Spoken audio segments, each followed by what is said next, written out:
तुम्ही कधी विचार केलाय का? ध्यान म्हणजे नेमकं काय असतं? फक्त डोळे बंद करून शांत बसणं की काहीतरी वेगळं? आजकाल अनेक लोक मेडिटेशन म्हणजे फक्त रिलॅक्सेशन समजतात. काहींना वाटतं की मेडिटेशन म्हणजे डोळे बंद करून सुंदर आयुष्याची कल्पना करणं, पैसा, यश, प्रसिद्धी. पण खरं सांगायचं तर हे मेडिटेशन नाही. हे फक्त डे ड्रीमिंग आहे. बौद्ध धर्मानुसार मेडिटेशन म्हणजे एक मानसिक प्रक्रिया आहे.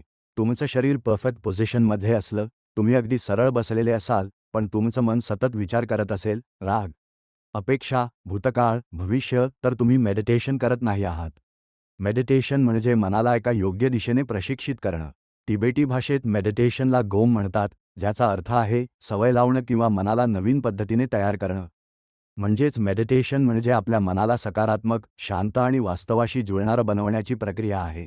आपण जसं रोज शरीरासाठी अन्न खातो, तसं मेडिटेशन म्हणजे मनासाठी ट्रेनिंग आहे. एक प्रश्न स्वतःला विचारा, तुमचं मन जास्त वेळ कुठे असतं? भूतकाळात की भविष्याच्या चिंता करत? जर असं असेल, तर मेडिटेशन तुमच्यासाठी खूप महत्त्वाचं आहे. कारण मेडिटेशन तुम्हाला वर्तमानात आणतं, जिथे खरं जीवन आहे. आता प्रश्न येतो, मेडिटेशन शिकायचं कसं? आजकाल इंटरनेटवर, सोशल मीडियावर हजारो लोक मेडिटेशन शिकवतात.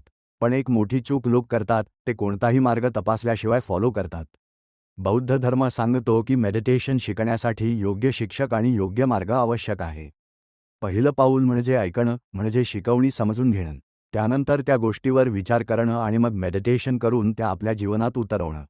उदाहरणार्थ, जर तुम्ही सर्वांवर समान प्रेम ही गोष्ट ऐकली, तर लगेच विश्वास ठेवू नका. आधी विचार करा, हे शक्य आहे का? मग हळूहळू त्याचा सराव करा. मेडिटेशनचे दोन मुख्य प्रकार आहेत, स्टेबलायझिंग आणि एनालिटिकल. स्टेबलायझिंग मेडिटेशन म्हणजे मन शांत करणं, जसं श्वासावर लक्ष केंद्रित करणं. जेव्हा तुम्ही तुमच्या श्वासावर लक्ष देता, तेव्हा तुमचं मन हळूहळू शांत होतं आणि विचार कमी होतात. एनालिटिकल मेडिटेशन म्हणजे विचार करून समज वाढवणं. जसं जीवन कायमचं नाही किंवा राग का येतो, यावर विचार करणं. या प्रकारात तुम्ही स्वतःला प्रश्न विचारता आणि हळूहळू उत्तर समजून घेता. एक महत्त्वाची गोष्ट, मेडिटेशन म्हणजे फक्त शांत बसणं नाही, तर मन बदलणं आहे. आता प्रश्न, मेडिटेशन केल्याने फायदा काय होतो? जर तुम्ही नियमित मेडिटेशन केला, तर तुमच्या आयुष्यात बदल दिसायला लागतो. तुमचा राग कमी होतो, तुम्ही निर्णय अधिक शांतपणे घेऊ लागता आणि तुमचं मन स्थिर होतं. पण इथे एक मोठी चूक होते, अनेक लोक मेडिटेशन फक्त स्ट्रेस कमी करण्यासाठी करतात. बौद्ध धर्म सांगतो की मेडिटेशनचा उद्देश त्यापेक्षा खूप मोठा आहे, स्वतःला बदलणं, दुःखातून मुक्त होणं आणि शेवटी पूर्ण शांततेपर्यंत पोहोचणं. एक प्रॅक्टिकल गोष्ट, माझ्याकडे वेळ नाही हा बहाणा आपण सगळे करतो. पण आपण रोज जेवणासाठी वेळ काढतो, मोबाईल वापरण्यासाठी वेळ काढतो, मग मेडिटेशनसाठी का नाही? जर तुम्हाला खरंच शांत आणि आनंदी जीवन हवं असेल, तर दिवसातून 10 ते 15 मिनिटं तरी मेडिटेशनसाठी द्या.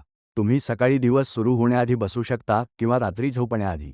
महत्त्वाचं म्हणजे कन्सिस्टन्सी. आता एक इंटरेस्टिंग प्रश्न, मेडिटेशनमध्ये व्हिज्युअलायझेशन आणि मॅन्ट्रा का वापरतात? काही लोकांना वाटतं की हे आवश्यक नाही, तर काही लोक याचा खूप वापर करतात. बौद्ध धर्म सांगतो की वेगवेगळ्या लोकांसाठी वेगवेगळ्या पद्धती असतात. जर तुम्ही श्वासावर ध्यान करत असाल, तर व्हिज्युअलायझेशन डिस्ट्रॅक्ट करू शकतं.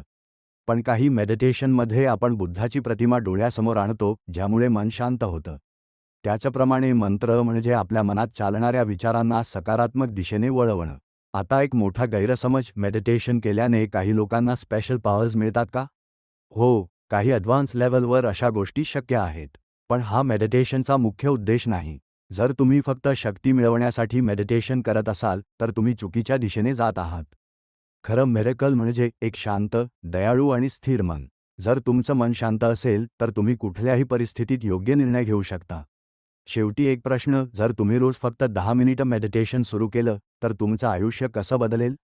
कदाचित तुम्ही अधिक शांत व्हाल, तुमचे रिलेशनशिप्स सुधारतील आणि तुम्हाला खरा आनंद मिळेल. या चॅनलवर तुम्हाला बुद्धांच्या धर्माविषयी जास्तीत जास्त ज्ञान देण्याचा आमचा प्रयत्न आहे. नवीन बुक समरी आणि नवीन अध्यायांसाठी चॅनल सबस्क्राईब करा. व्हिडिओला लाईक करा.